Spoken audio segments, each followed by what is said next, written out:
So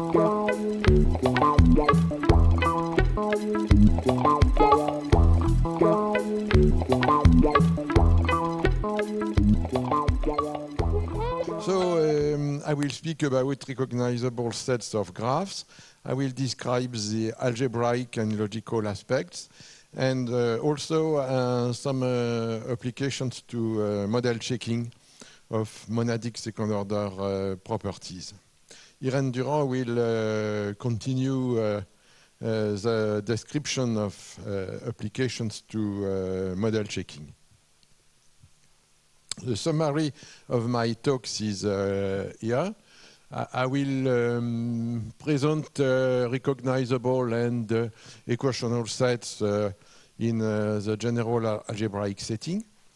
And then I will describe a graph algebra with the particularity of using infinitely many operations. So this will make necessary to modify slightly the usual definition of recognizability. And then I will present the relation between monadic second-order logic and recognizability with the applications to fixed parameter tractable model checking. And I will begin explaining the construction of automata from logical formulas. Okay. So graphs can be considered in two ways.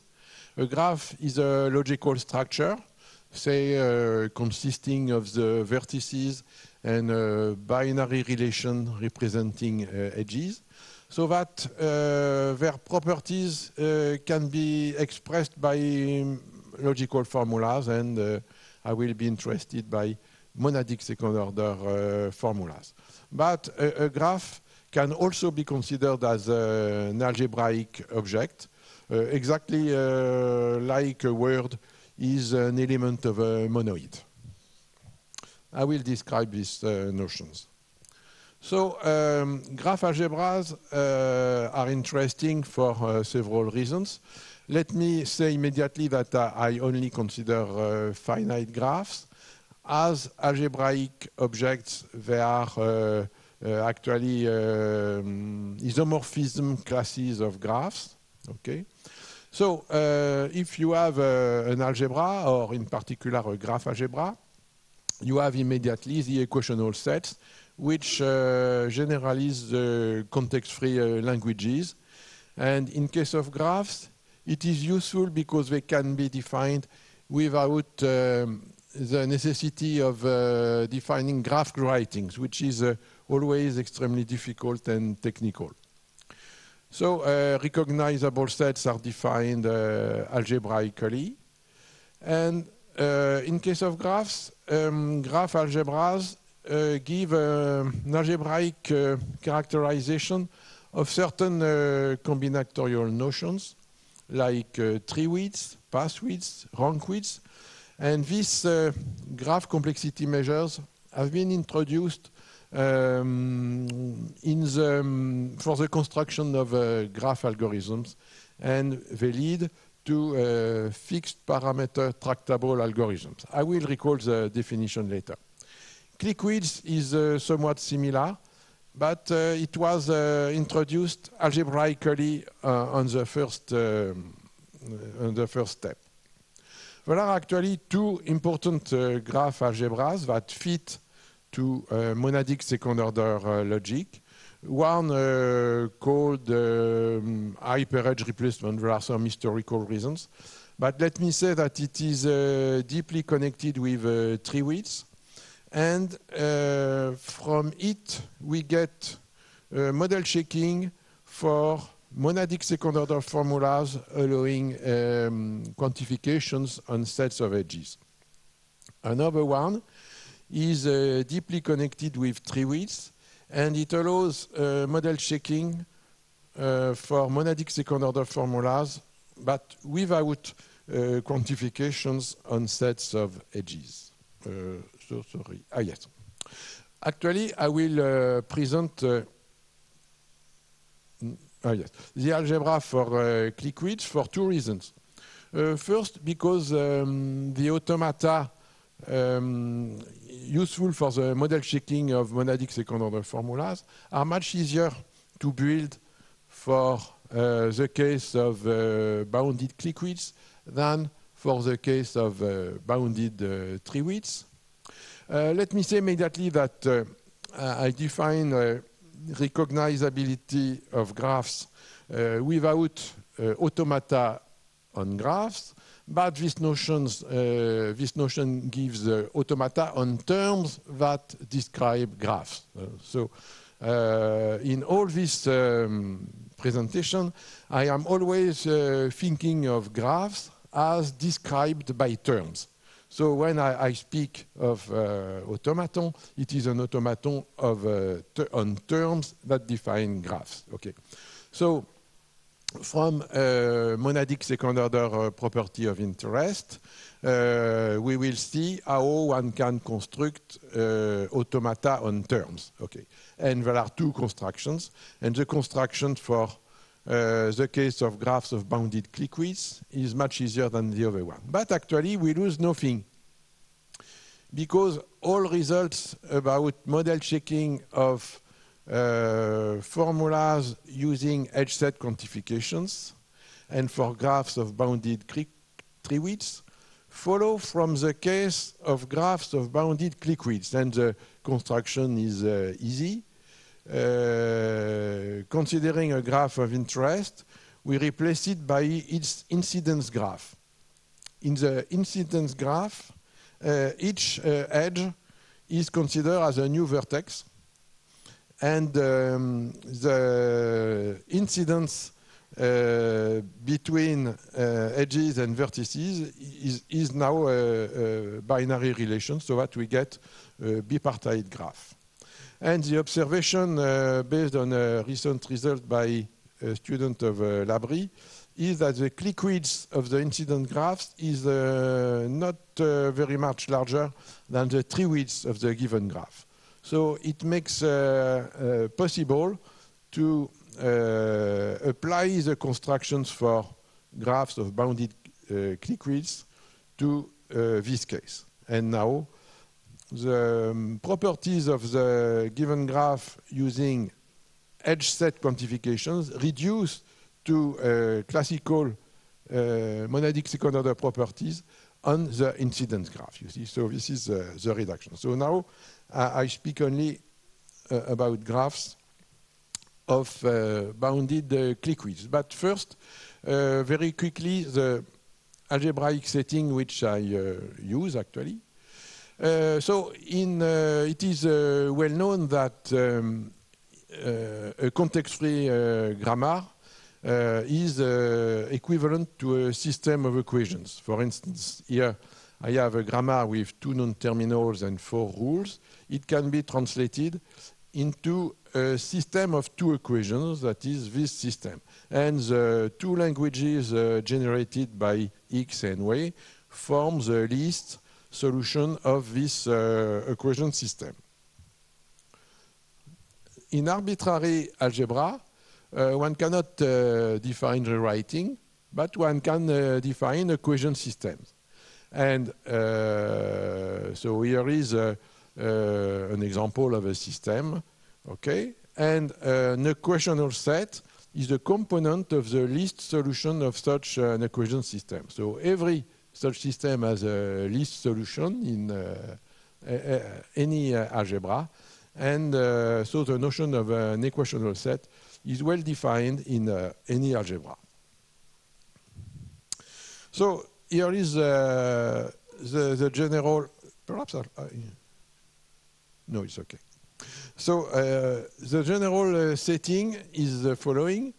I will use F as a finite or countably infinite set of operation symbols. Each operation has a fixed arity, 0, 1, 2, etc. And the set F is called the signature of an algebra. Now, an F algebra consists of a set, the domain, and operations of appropriate arities associated with each operation symbol. all signatures and algebras will be either finite or countable and effectively given. Effectively given means that each element is encoded by an integer or a finite word in a computable way. Computable means that from the encoding of a value of m, from an encoding of a certain function, you can determine the encoding of the value of the function. So all computations will be effective in such an algebra. So voilà classical examples, the free monoid of words, free algebra of terms, the monoid of traces, etc. Now, recognizable sets, they are defined usually in case of finite signatures. So I review the definition for the case of a finite signature. So let M be an F algebra. A set is recognizable if it is a union of equivalent classes for a finite congruence on the algebra. A congruence is an equivalence relation which is stable by the operations. So this is written here for a binary operation. Finite means that it has finitely many classes. Okay, so I have the notion of a recognizable set. Equivalently, this is image, the inverse image under homomorphism from M to a finite algebra. So we have behind that the classical notion of the syntactic monoid for the case of recognizable languages. Okay. So again, I have a notion defined in any algebra. So this is a table which reviews some main properties of the equational sets and the recognizable sets, always in the case of a finite signature. So you have classical closure properties under union, under intersection for recognizable sets, but not for equational sets, etc. The intersection of an equational set and a recognizable set is equational. You have also some closure properties under homomorphisms and under the operations of the algebra. So this closure property is true for equational sets, but not necessarily for recognizable sets. When I say no, I mean in general. Of course, you have particular cases where the properties is true, etc. Recognizable sets, are equational provided the algebra is generated by its signature. And now you have two properties, membership and emptiness. So in general, this may be surprising, but membership of an object in an equational set is undecidable, where, let me recall that the object in question is, in this case, is defined by a term, you see. Okay, so, but it is decidable for the case of recognizable set, where recognizability is translated into a finite automaton on the terms describing the objects, you see. And for the emptiness, we have in both cases decidability. Now I will compare this situation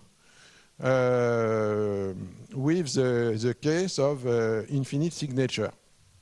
Okay, so for graphs, there are actually many possibilities to define graph algebras because there are many possibilities to define graph operations.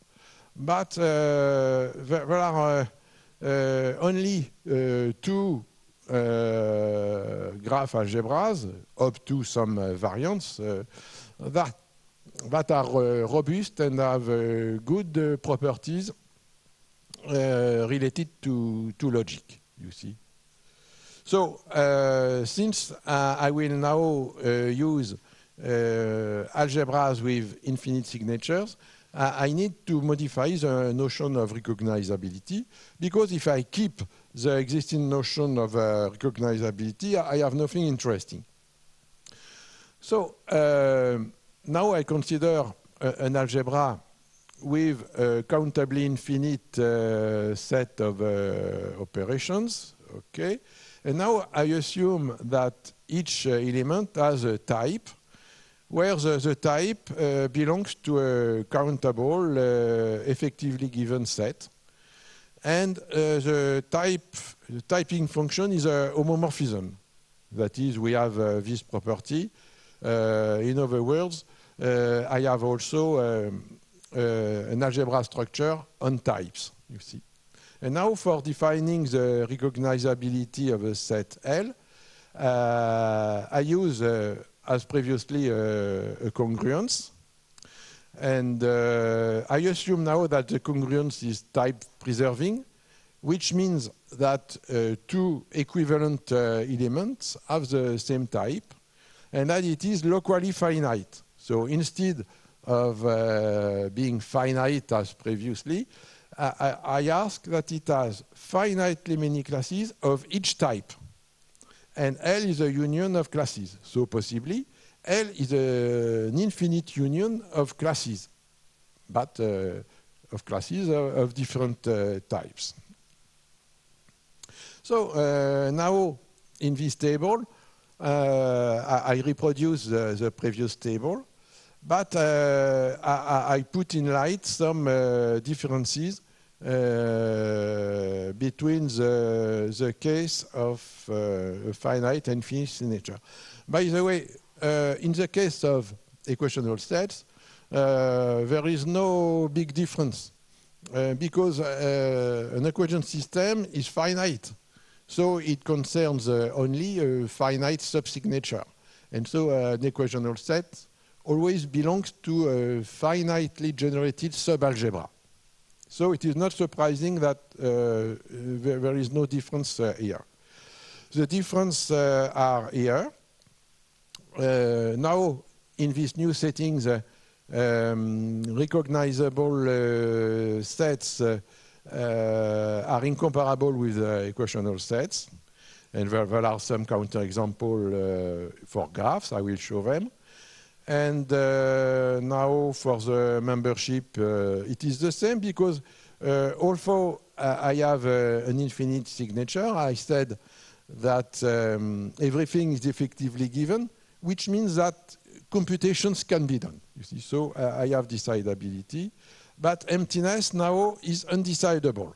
You see, so this will be somewhat important for the logical applications. Okay.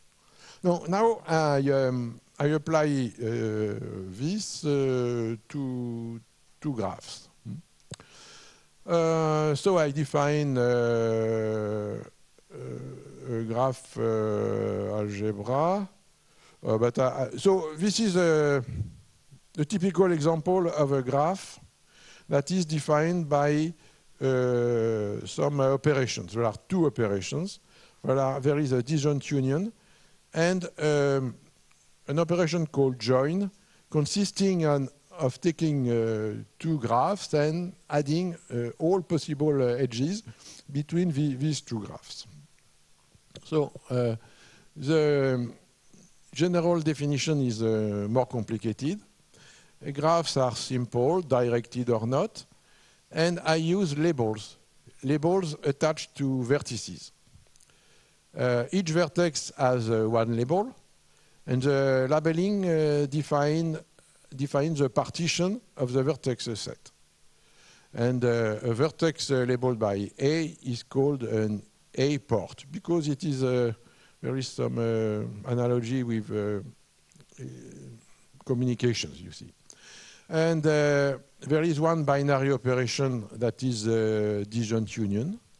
So if two graphs are not disjoint, I replace one by a disjoint isomorphic copy. So actually, in this algebraic setting, one handles graphs up to isomorphisms. This is a bit boring for writing things, but let us avoid that. There is one unary operation that adds edges to a given graph. And edges are added on the basis of the labeling.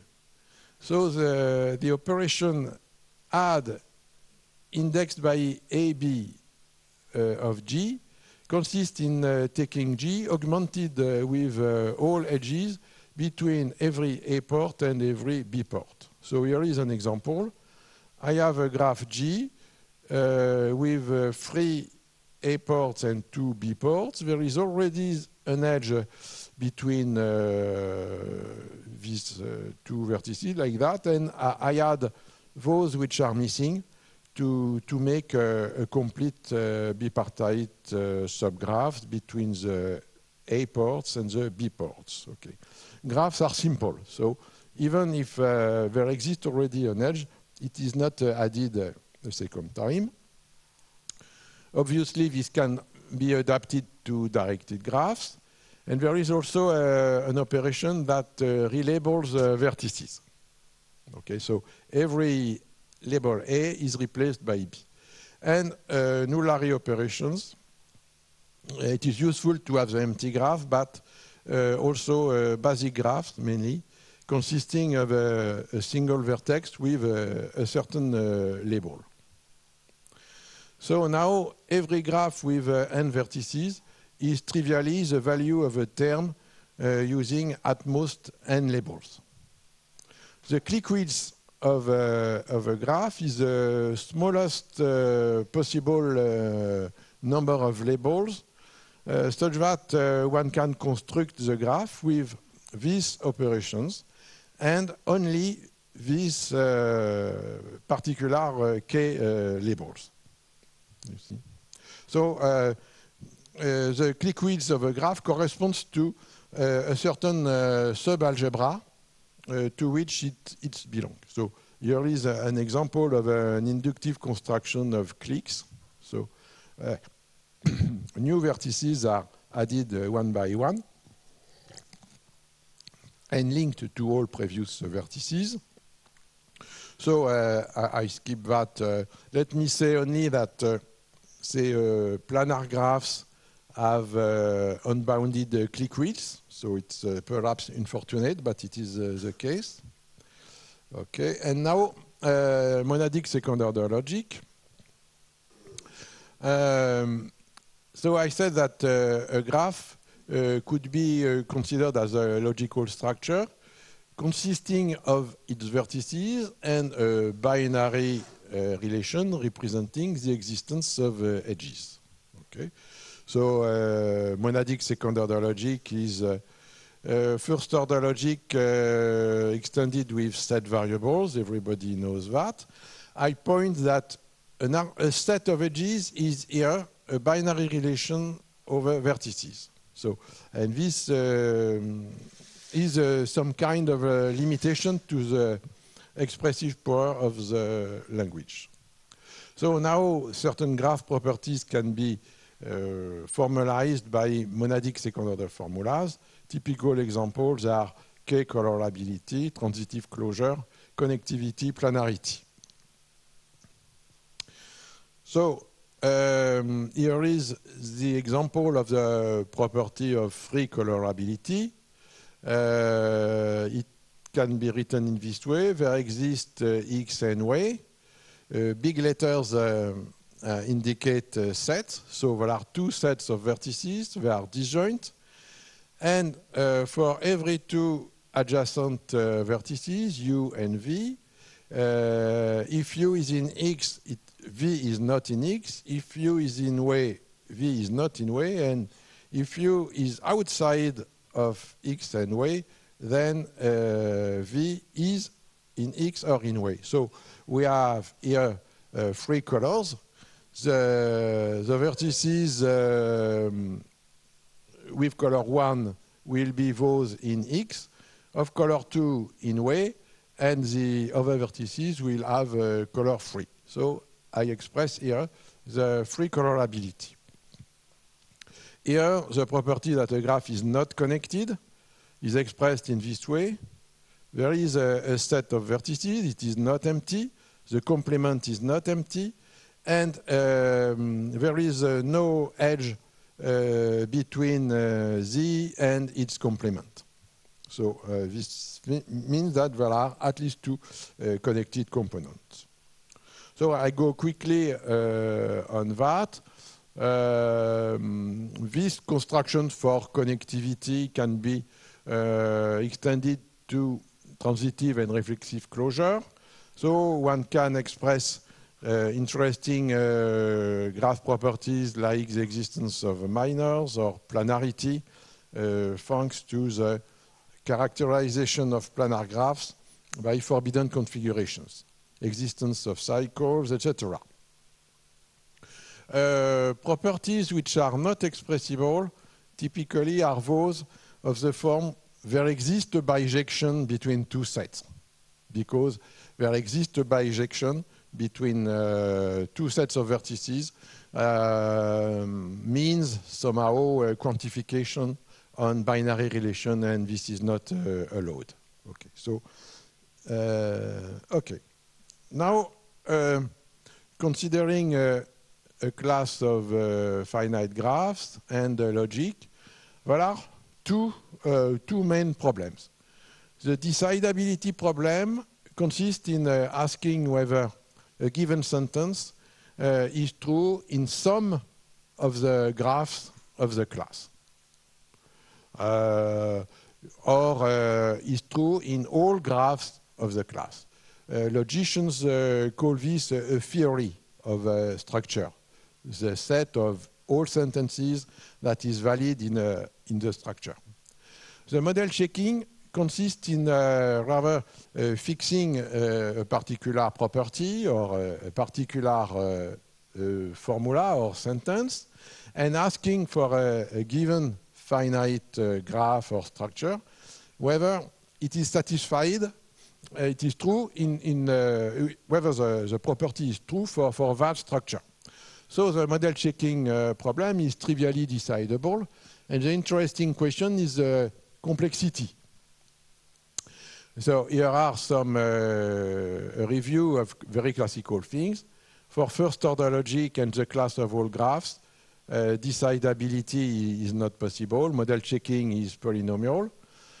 For monadic second order logic and taking all graphs of clique widths at most k, decidability is possible, and model checking is possible in cubic time. So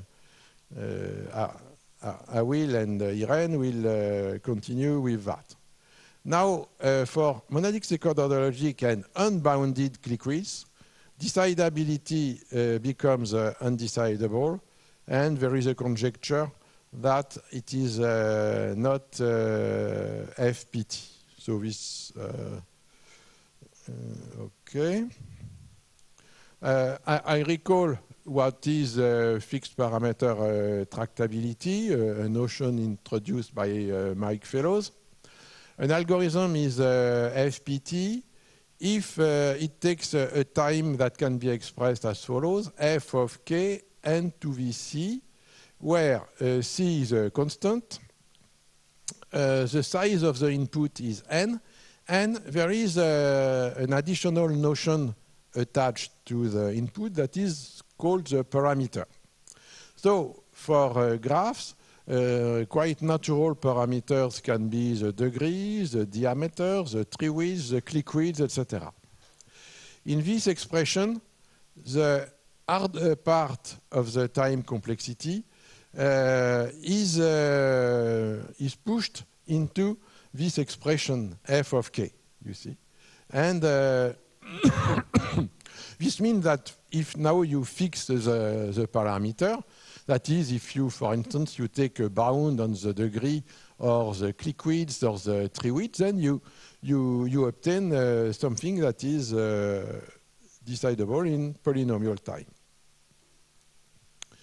Okay, so here is an example. Free colorability is an NP-complete problem. It is still NP-complete for graphs of bounded degrees, say degree at most 4 or something.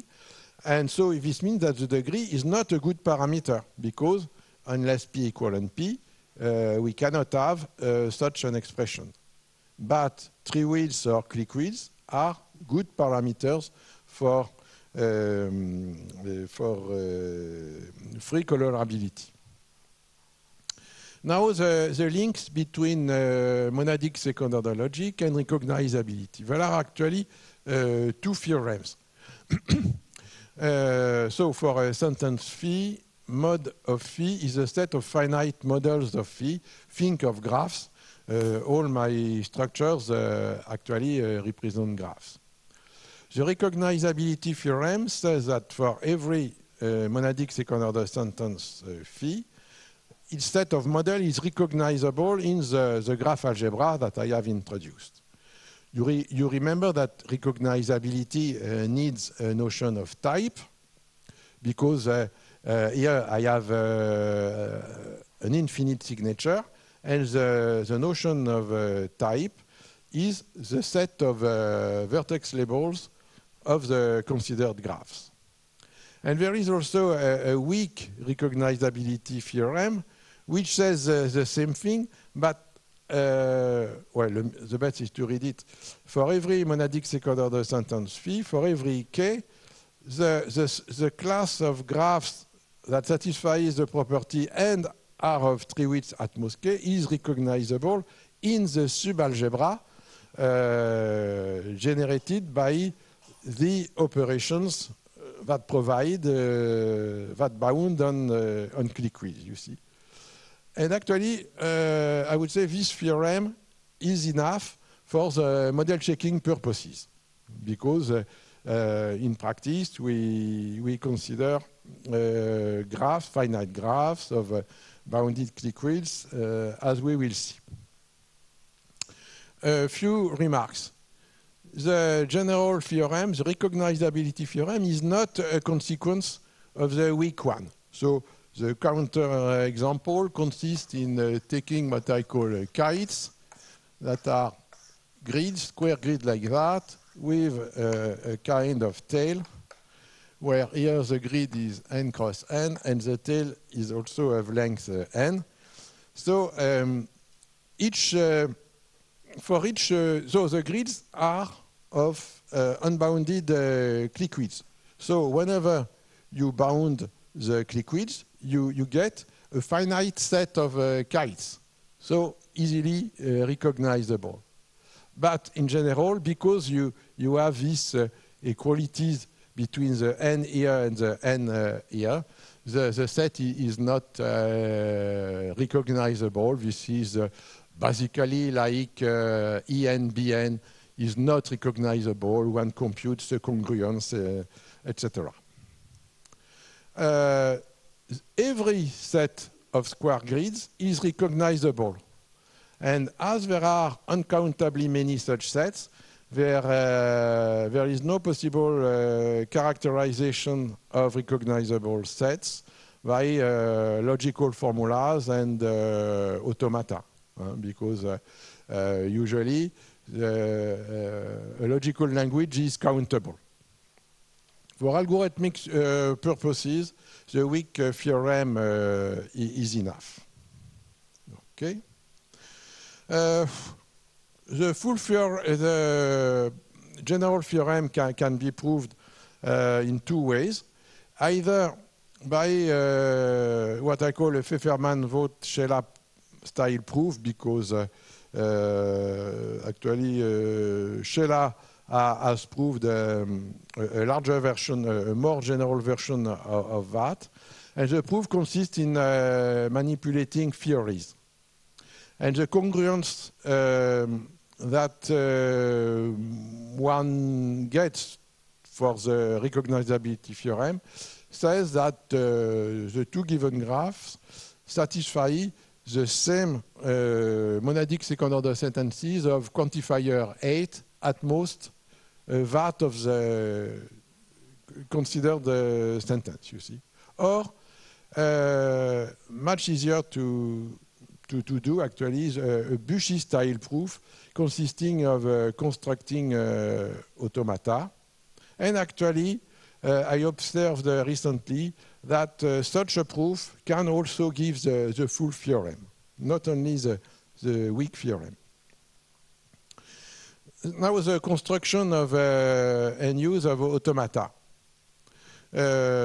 One possibility is this one. It consists in fixing a bound K on say liquids, fixing a monadic second order formula. Then one gives this data to an automaton constructor that gives here an automaton of terms, an automaton on the terms that represent the graphs of liquids at most K.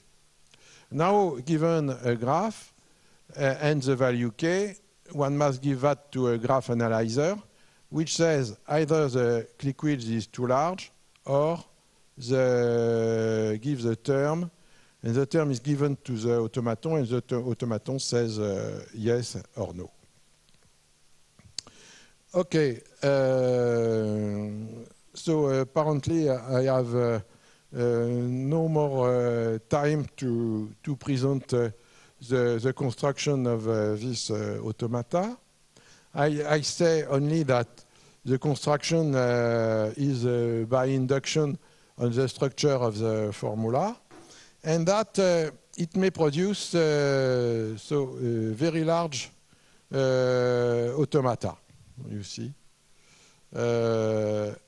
So the problem about this automata, the problem about this automata is that they cannot be implemented in the usual way, that is, with a list of state and a table of transition. So the remedies that will be exposed by Irene this morning is to use fly automata. That is automata that do not try to list states and transitions, but that compute transitions whenever they are needed. So, in a sense, a fly automata computes a small sub-automata that is appropriate for a given term. And the general automaton need not be computed, only its part that is useful for a particular computation on a particular term can be computed. And this method works in examples which are not too ridiculous. So I stop here.